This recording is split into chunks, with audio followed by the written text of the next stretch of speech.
ಆತ್ಮೀಯ ಬಂಧುಗಳೇ, ಶ್ರೀಮದ್ ಭಾಗವತಂ ಸ್ಕಂದ 3 ಅಧ್ಯಾಯ 4 ವಿದುರ ಮೈತ್ರೇಯರ ಸಮಾಗಮ. ಇದರಿಂದ ಇವತ್ತು 2 ಶ್ಲೋಕಗಳನ್ನು ತಿಳ್ಕೊಳ್ಳೋಣ. ಶ್ಲೋಕ 23.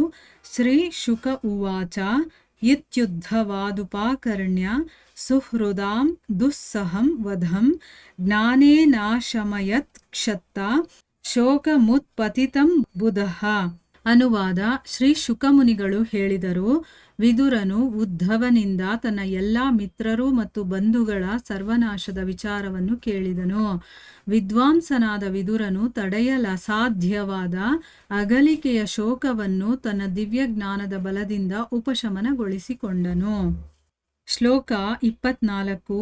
ಸ ತಂ ಮಹಾಭಾಗವತಂ ವ್ರಜಂತಂ ಕೌರವರ್ಷಭಃ ವಿಶ್ರಂಭಾದಭ್ಯದತ್ತೇದಂ ಮುಖ್ಯಂ ಕೃಷ್ಣ ಪರಿಗ್ರಹೇ. ಅನುವಾದ: ಭಗವದ್ಭಕ್ತರಲ್ಲಿ ಉದ್ಧವನು ಅತ್ಯಂತ ಅಂತರಂಗದ ಮತ್ತು ಮುಖ್ಯ ಭಕ್ತನಾಗಿದ್ದನು.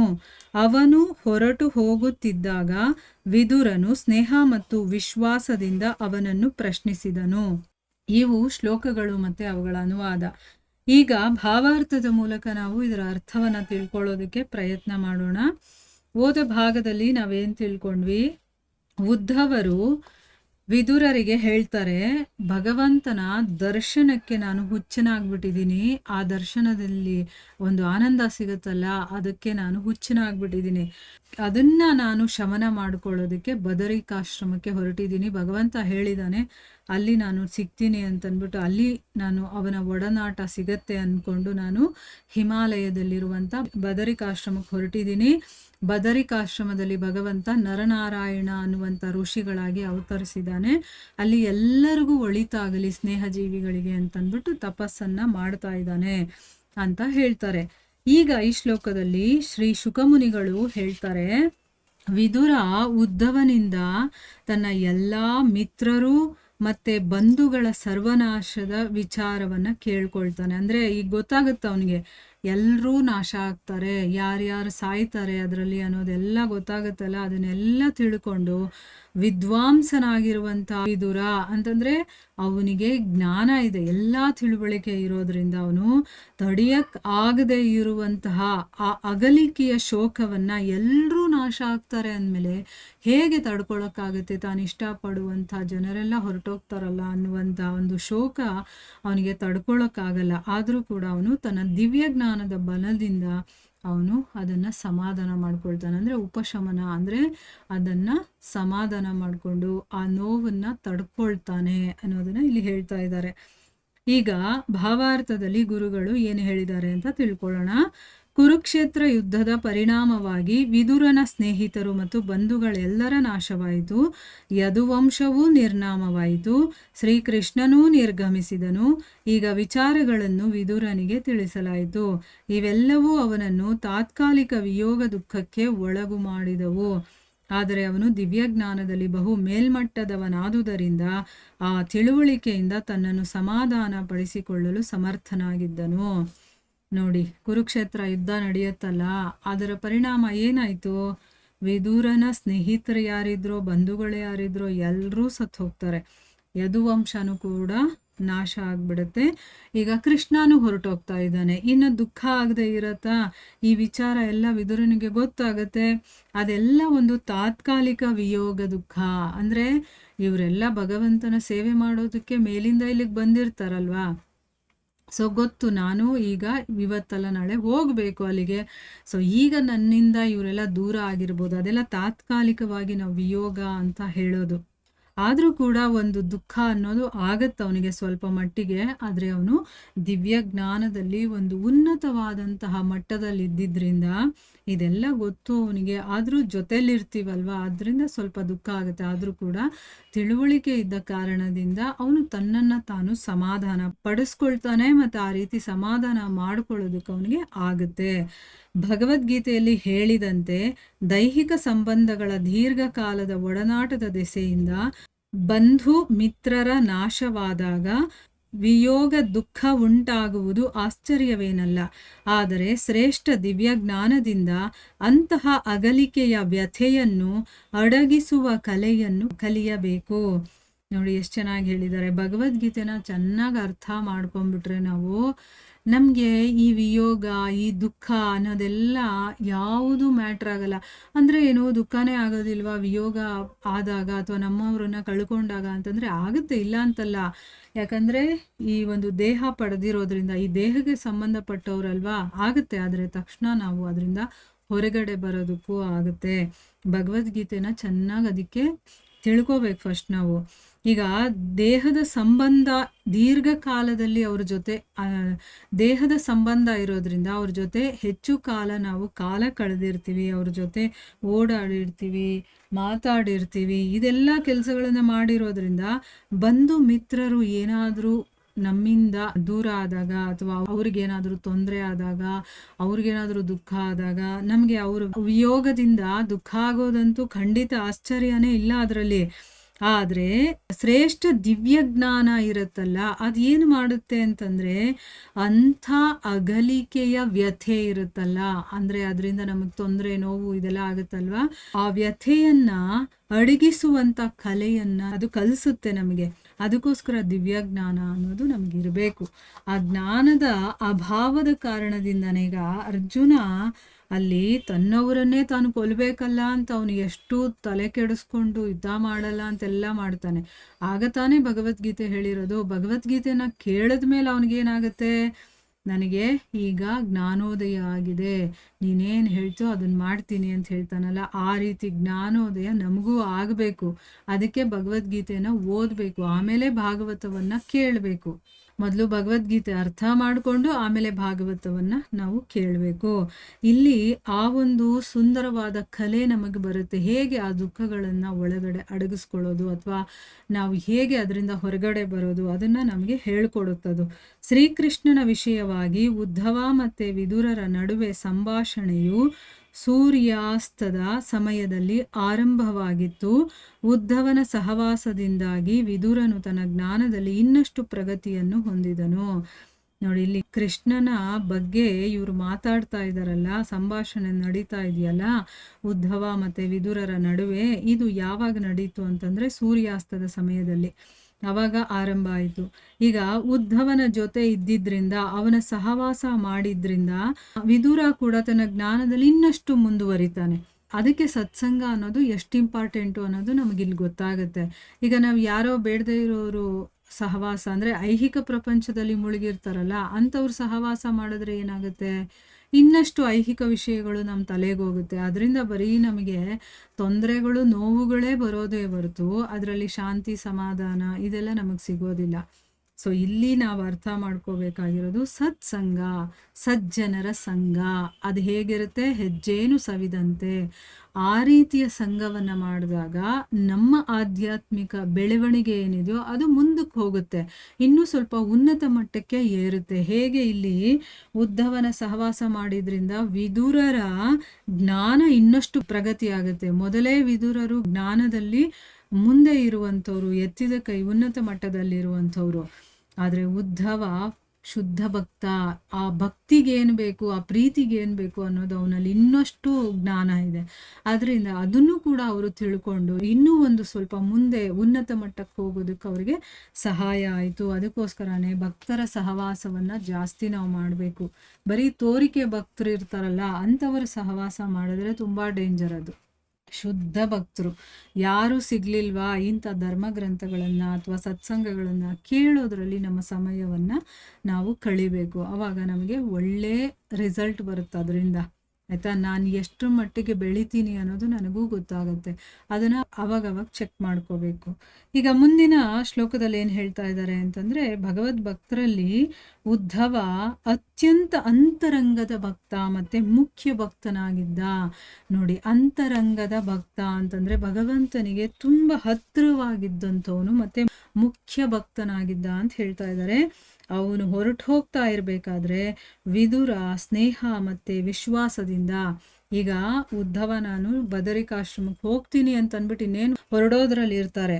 ಆಗ ವಿದುರರು ಸ್ನೇಹ ಮತ್ತು ವಿಶ್ವಾಸದಿಂದ, ಅಂದರೆ ಪ್ರೀತಿನೂ ಇದೆ ಅವರಲ್ಲಿ ಮತ್ತು ವಿಶ್ವಾಸ ಇದೆ, ನನ್ನ ಪ್ರಶ್ನೆಗೆ ಉತ್ತರವನ್ನು ಕೊಡ್ತಾರೆ ಇವರು ಅಂತಂದ್ಬಿಟ್ಟು ಆ ಒಂದು ವಿಶ್ವಾಸದಿಂದ ಪ್ರಶ್ನೆಯನ್ನು ಕೇಳ್ತಾರೆ. ಈಗ ಭಾವಾರ್ಥದಲ್ಲಿ ಗುರುಗಳೇನು ಹೇಳಿದ್ದಾರೆ ಅಂತ ತಿಳ್ಕೊಳ್ಳೋಣ. ವಿದುರನು ಉದ್ಧವನಿಗಿಂತ ಬಹಳ ಹಿರಿಯನಾಗಿದ್ದನು. ಕೌಟುಂಬಿಕ ಸಂಬಂಧದಿಂದ ಉದ್ಧವನು ಶ್ರೀಕೃಷ್ಣನ ಸಮಕಾಲೀನ ಸೋದರನಾಗಿದ್ದನು. ವಿದುರನಾದರೋ ಶ್ರೀಕೃಷ್ಣನ ತಂದೆ ವಸುದೇವನಷ್ಟು ಹಿರಿಯನಾಗಿದ್ದನು. ವಯಸ್ಸಿನಲ್ಲಿ ಕಿರಿಯನಾಗಿದ್ದರೂ ಉದ್ಧವನು ಶ್ರೀಕೃಷ್ಣನ ಭಕ್ತಿ ಸೇವೆಯಲ್ಲಿ ಬಹಳ ಮುಂದುವರಿದಿದ್ದನು. ಆದ ಕಾರಣ ಇಲ್ಲಿ ಅವನು ಶ್ರೀಕೃಷ್ಣನ ಭಕ್ತರಲ್ಲೆಲ್ಲ ಪ್ರಮುಖನೆಂದು ವರ್ಣಿತನಾಗಿದ್ದಾನೆ. ವಿದುರನು ಈ ಬಗ್ಗೆ ವಿಶ್ವಾಸ ಹೊಂದಿದ್ದನು. ಹೀಗಾಗಿ ಅವನು ಉದ್ಧವನನ್ನು ಆ ಉತ್ತಮ ವರ್ಗದವನನ್ನಾಗಿ ಸಂಬೋಧಿಸಿದನು. ಇದು ಇಬ್ಬರು ಭಕ್ತರ ನಡುವಿನ ಸೌಜನ್ಯಯುತ ವ್ಯವಹಾರಗಳ ರೀತಿಯಾಗಿತ್ತು. ಇಲ್ಲಿ ಗುರುಗಳೇನು ಹೇಳ್ತಾ ಇದ್ದಾರೆ ಅಂತಂದ್ರೆ, ವಿದುರ ಮತ್ತೆ ಉದ್ಧವ ಇದಾರಲ್ಲ, ಇವರ ವಯಸ್ಸ ಅಂತರ ನೋಡಿ. ವಿದುರ ಉದ್ಧವನಿಗಿಂತ ಹಿರಿಯ, ಆದರೆ ಉದ್ಧವ ಭಕ್ತಿಯಲ್ಲಿ ಹಿರಿಯ. ಇವರು ವಿದುರ ಅವನಿಗಿಂತ ಕೆಳಮಟ್ಟದಲ್ಲಿರೋರು. ಆಯ್ತಾ? ಒಂದೊಂದು ಸ್ಟೇಜ್ ಹೇಗಿದೆ ನೋಡಿ. ಅದಕ್ಕೆ ವಯಸ್ಸಲ್ಲಿ ಕಡಿಮೆ ಇದ್ದರೂ ಅವರ ತಿಳುವಳಿಕೆ, ಅವರ ಜ್ಞಾನ, ಅವರ ಒಂದು ಯೋಗ್ಯತೆ, ಅದರ ಮೇಲೆ ಅವರಿಗೆ ಗೌರವ ಸಿಗುತ್ತೆ. ಇಲ್ಲಿ ಉದ್ಧವ ಭಗವಂತನಿಗೆ ತುಂಬ ಪ್ರಮುಖನಾದ ಭಕ್ತನಾಗಿದ್ದ, ತುಂಬ ಹತ್ತಿರವಾಗಿದ್ದ ಭಗವಂತನಿಗೆ. ಅದಕ್ಕೆ ಅವನಿಗೆ ಒಂದು ವಿಶೇಷವಾದಂಥ ಒಂದು ಸ್ಥಾನಮಾನ ಇದೆ. ವಿದುರರು ವಯಸ್ಸಲ್ಲಿ ಹಿರಿಯರಾಗಿದ್ದರೂ ಕೂಡ ಆಧ್ಯಾತ್ಮಿಕದ ಮಟ್ಟದಿಂದ ನೋಡ್ತಾರೆ ಅವರು. ಅವರ ಜ್ಞಾನ, ಅವರ ತಿಳುವಳಿಕೆ, ಅವರ ಭಕ್ತಿ, ಇದನ್ನ ನೋಡಿ ನಾನು ಅವರಿಗಿಂತ ಕೆಳಮಟ್ಟದಲ್ಲಿದ್ದೀನಿ ಅಂತ ಅವ್ರಿಗೇನು ಗೌರವ ಕೊಡಬೇಕೋ ಉದ್ಧವರಿಗೆ ಆ ಗೌರವವನ್ನು ಕೊಡ್ತಾರೆ. ಈಗ ಕುಟುಂಬದ ಸಂಬಂಧ ಇದೆಯಲ್ಲ, ಅದರಲ್ಲಿ ಉದ್ಧವ ಬಂದು ಕೃಷ್ಣನ ಸಮಕಾಲೀನ ಸೋದರ. ಕೃಷ್ಣನ ವಯಸ್ಸೇನಿತ್ತು ಅದರ ಸರಿಯಾಗಿ ಅವನಿದ್ದಂಥವನು. ವಿದುರ ಬಂದು ಶ್ರೀಕೃಷ್ಣನ ತಂದೆ ವಸುದೇವ ಇರ್ತಾನಲ್ಲ, ಅಷ್ಟು ಹಿರಿಯ. ಅಂದರೆ ತಂದೆ ಸ್ಥಾನಕ್ಕೆ ಬಂದ್ಬಿಡ್ತಾನೆ ವಿದುರ, ಅಷ್ಟು ದೊಡ್ಡವನಾಗಿದ್ದ. ಆದರೆ ವಯಸ್ಸಲ್ಲಿ ಕಿರಿಯವನಾಗಿದ್ರೂ ಕೂಡ ಉದ್ಧವ ಶ್ರೀಕೃಷ್ಣನ ಭಕ್ತಿಯಲ್ಲಿ ಬಹಳ ಮುಂದೆ ಇದ್ದ. ಆದ ಕಾರಣ ಅವನು ಶ್ರೀಕೃಷ್ಣನ ಭಕ್ತರಲ್ಲೆಲ್ಲ ಪ್ರಮುಖ ಅಂತ ಅನ್ನಿಸ್ಕೊಂಡಿದ್ದ. ಈಗ ನಾವು ಯಾವುದೇ ಒಬ್ಬ ವ್ಯಕ್ತಿಯನ್ನ ಜಡ್ಜ್ ಮಾಡಬೇಕಾದ್ರೆ ಅವನ ಜ್ಞಾನ, ಅವನ ಭಕ್ತಿ ಹೇಗಿದೆ. ಆಧ್ಯಾತ್ಮಿಕದಲ್ಲಾದರೆ ಭಕ್ತಿಯನ್ನು ನೋಡಬೇಕು, ಅವನ ತಿಳುವಳಿಕೆ, ಜ್ಞಾನ, ಇದರಲ್ಲಿ ಅವನನ್ನ ಜಡ್ಜ್ ಮಾಡಬೇಕು. ಐಹಿಕದಲ್ಲಾಗಿದ್ರೂ ಅಷ್ಟೇ, ಅವನು ಚಿಕ್ಕವನಾಗಿದ್ರೂ ಕೂಡ ಅವನಲ್ಲಿ ಎಷ್ಟು ತಿಳುವಳಿಕೆ ಇದೆ, ಅವನು ಏನೆಲ್ಲ ಸಾಧಿಸಿದಾನೆ, ಇದನ್ನೆಲ್ಲ ನೋಡ್ತೀವಲ್ವಾ. ಈ ಶರೀರವನ್ನ ನೋಡಬಾರ್ದು, ಅದಕ್ಕೆ ಇಂಪಾರ್ಟೆನ್ಸ್ ಕೊಡಬಾರ್ದು. ಅಂದ್ರೆ ಏನು, ಆ ಶರೀರಕ್ಕೆ ಎಷ್ಟು ವಯಸ್ಸಾಗಿದೆಯೋ ಅದ್ರ ಪ್ರಕಾರ ಇವ್ರ ಮಾತು ಕೇಳಬೇಕು. ಅವನಿನ್ನು ಚಿಕ್ಕವನು ವಯಸ್ಸಲ್ಲಿ, ಅವನ ಮಾತು ನಾವು ಕೇಳಬಾರ್ದು. ಆ ರೀತಿ ನಾವು ಜಡ್ಜ್ ಮಾಡಬಾರ್ದು, ಆ ರೀತಿ ನಾವು ಯೋಚನೆ ಮಾಡಬಾರ್ದು. ಅದನ್ನ ಬಿಟ್ಟು ಅವನು ಸಾಧನೆ ಏನು ಮಾಡಿದ್ದಾನೆ, ಅವನು ಯಾವ ಮಟ್ಟದಲ್ಲಿದ್ದಾನೆ, ಅದನ್ನು ನೋಡಿ ನಾವು ಡಿಸೈಡ್ ಮಾಡಬೇಕು.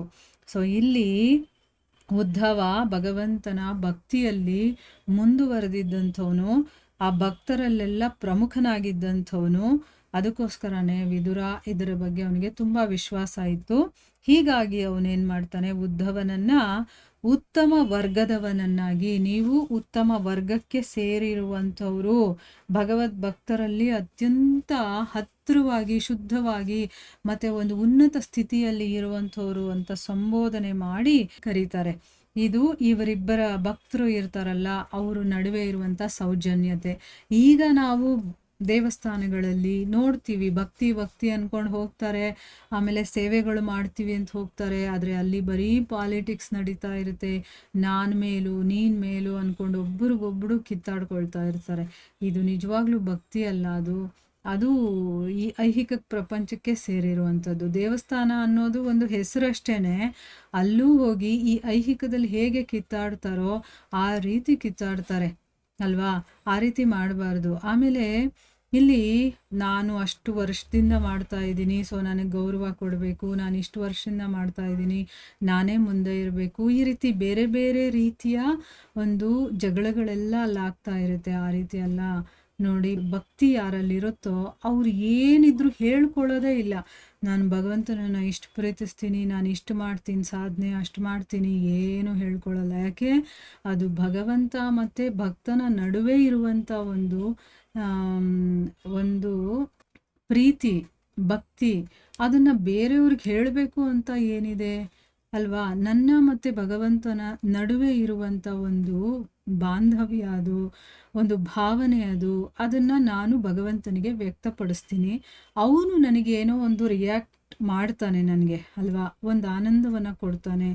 ಏನೋ ಒಂದು ನಮಗೆ ಸೇರಿರುವಂಥದ್ದು ಅದನ್ನು ಬೇರೆಯವ್ರಿಗೆ ಯಾಕೆ ಹೇಳಬೇಕು ಅಥವಾ ಯಾಕೆ ತೋರಿಸ್ಕೋಬೇಕು? ಇದನ್ನು ತೋರಿಕೆ ಭಕ್ತಿ ಅಂತ ಹೇಳ್ತಾರೆ. ಯಾರು ತೋರಿಸ್ಕೊಳ್ತಾರೋ ಅದು ಭಕ್ತಿ ಅಲ್ಲ, ಅದನ್ನು ತೋರಿಕೆ ಅಂತಲೇ ಹೇಳ್ತಾರೆ. ಬೇರೆಯವರು ನೋಡಲಿ, ಬೇರೆಯವರು ನಮ್ಮನ್ನು ಹೊಗಳ್ಳಿ, ಅಥವಾ ಇನ್ನೂ ಏನೇನೋ ಅವ್ರ ಮನಸ್ಸಲ್ಲಿ ಇರುತ್ತೆ, ಆ ಆಸೆಗಳನ್ನು ತೀರಿಸ್ಕೊಳ್ಳೋದಕ್ಕೋಸ್ಕರ ಭಗವಂತನ ವಿಷಯದಲ್ಲೂ ಕೂಡ ಆ ರೀತಿ ನಡ್ಕೊಳ್ತೀವಿ ನಾವು, ಅಲ್ವಾ? ಆ ರೀತಿ ಎಲ್ಲ ಮಾಡಬಾರ್ದು. ಸೊ ನಮ್ಮ ಭಕ್ತಿ ಪ್ರೀತಿ ಅನ್ನೋದು ಏನಿದೆಯೋ ಅದು ನಮಗೆ ಮಾತ್ರ ಗೊತ್ತಿರಬೇಕು. ಅದು ಬೇರೆಯವರು ಕಾಣಿಸ್ದಾಗ ಅವ್ರು ಐಡೆಂಟಿಫೈ ಮಾಡ್ತಾರೆ ನಮ್ಮನ್ನು, ಆಯಿತಾ? ಇವಾಗ ಭಕ್ತರು ಎಷ್ಟೋ ಜನ ಇದ್ದಾರೆ, ಭಕ್ತ ಕುಂಬಾರ ಆಗಿರಬಹುದು, ಬೇಕಾದಷ್ಟು ಜನ ಇದ್ದಾರೆ. ಅವರೆಲ್ಲ ಬಂದು ಹೇಳ್ಕೊಳ್ತಾರೆ ಯಾರಿಗಾದರೂ, ನನಗೆ ಭಕ್ತಿ ಇದೆ ನೋಡಿ, ನಾನು ಇಷ್ಟೆಲ್ಲ ಮಾಡ್ತಾ ಇದ್ದೀನಿ ಅಂತ. ಇಲ್ಲ, ಅವರು ಅವ್ರ ಭಗವಂತ ಅದರಲ್ಲೇ ಮುಳುಗಿರ್ತಾರೆ. ಅವರು ಬೇರೆಯವರು ಅದನ್ನು ಗಮನಿಸ್ತಾರೆ, ನೋಡಿ ಅವನು ಹೇಗೆ ಭಕ್ತಿ ಮಾಡ್ತಾನೆ, ಭಗವಂತ ನೋಡು ಅವನಿಗೋಸ್ಕರ ಇಳಿದು ಬರ್ತಾನೆ ಭೂಮಿಗೆ ಅಂತ. ಆ ರೀತಿ ಇರಬೇಕು. ಪ್ರಹ್ಲಾದ ಮಹಾರಾಜ ಯಾರತ್ತಾದರೂ ಹೋಗಿ ಹೇಳ್ತಾನ, ನಾನು ಈ ರೀತಿ ಭಗವಂತನಿಗೆ ಪ್ರೇ ಮಾಡ್ಕೊಳ್ತೀನಿ, ನಾನು ಇಷ್ಟು ಸರಿ ಭಗವಂತನನ್ನು ಪ್ರೇ ಮಾಡ್ಕೊಳ್ತೀನಿ ಅಂತ ಹೇಳ್ತಾನ? ಇಲ್ಲ. ಏನಿದ್ರು ಅದೆಲ್ಲ ಸಾಧನೆ ಮತ್ತು ತೋರಿಕೆ ಭಕ್ತಿಗಳು. ಅದನ್ನು ಮಾಡ್ತಾ ಮಾಡ್ತಾ ಸಾಧನೆ ಮಾಡ್ತಾ ಮಾಡ್ತಾ ಒಂದು ತಿಳುವಳಿಕೆ ಅನ್ನೋದು ನಮಗೆ ಬರಬೇಕು. ಅದಕ್ಕೆ ಜ್ಞಾನ ಅನ್ನೋದು ತುಂಬ ಇಂಪಾರ್ಟೆಂಟ್ ಆಗುತ್ತೆ. ನಮಗೆ ಜ್ಞಾನ ಗೊತ್ತಾದರೆ ತಾನೇ ನಾವು ಯಾವ ತಪ್ಪು ಮಾಡ್ತಾ ಇದ್ದೀವಿ, ನಾನು ಮಾಡ್ತಾ ಇರೋದು ಸರಿನೋ ಇಲ್ವೋ ಅದೆಲ್ಲ ಗೊತ್ತಾಗೋದು. ಸೊ ಆ ರೀತಿ ತಿಳ್ಕೊಂಡಾಗ ನಾವು ಯಾವ ತಂಟೆಗೂ ಹೋಗಲ್ಲ. ಆಮೇಲೆ ಬೇರೆಯವ್ರು ನೋಡಲಿ ಅಂತ ನಾವು ಏನೂ ಮಾಡೋದಿಲ್ಲ. ನಮ್ಮ ಪಾಡಿಗೆ ನಮ್ಮ ಸಾಧನೆ ಏನಿದೆಯೋ ಮಾಡಿಕೊಂಡು ನಮ್ಮ ಪಾಡಿಗೆ ನಾವು ಇರ್ತೀವಿ. ಅದು ನಿಜವಾಗ್ಲೂ ಆ ರೀತಿ ಮಾಡಿದಾಗಲೇ ಅದು ಕರೆಕ್ಟಾಗಿರೋದು. ಯಾಕೆ ಅಂತಂದರೆ ಬೇರೆಯವ್ರ ಹತ್ರ ಯಾವಾಗ ಹೇಳೋಕ್ಕೆ ಹೋಗ್ತೀವೋ ಅಲ್ಲಿಂದ ದ್ವೇಷ ಭಾವನೆ ಬರುತ್ತೆ. ನನ್ನಲ್ಲಿ ಅಭಿಮಾನ ಅನ್ನೋದು, ಅಂದರೆ ನಾನು ಮಾಡ್ತಾ ಇದ್ದೀನಿ ಅನ್ನುವಂಥ ಅಹಂಕಾರ ನನ್ನಲ್ಲಿ ಬರುತ್ತೆ. ಈ ರೀತಿ ಬೇರೆ ಬೇರೆ ದುಷ್ಟಗುಣಗಳೇನಿದೆಯೋ ಮತ್ತೆ ಅದರಲ್ಲೂ ಬಂದ್ಬಿಡುತ್ತೆ, ಆಧ್ಯಾತ್ಮಿಕದಲ್ಲೂ. ಈಗ ಐಹಿಕದಲ್ಲಿ ಅದೆಲ್ಲ ಇದೆ, ಅದನ್ನು ಬಿಡಬೇಕು ಅಂತ ಆಧ್ಯಾತ್ಮಿಕವನ್ನು ಮಾಡ್ತಾ ಇರ್ತೀವಿ, ಅಲ್ಲೂ ಅದೇ ಗುಣಗಳು ಬಂದು ಸೇರ್ಕೊಂಡ್ಬಿಡುತ್ತೆ. ಅದಕ್ಕೆ ಹುಷಾರಾಗಿರ್ಬೇಕು. ಭಕ್ತಿಯಲ್ಲಿ ನಾವು ತುಂಬ ಹುಷಾರಾಗಿರಬೇಕು ಅಂತ ಹೇಳ್ತಾ ಇಲ್ಲಿಗೆ ನಾವು ನಿಲ್ಲಿಸೋಣ. ಹರೇ ಕೃಷ್ಣ.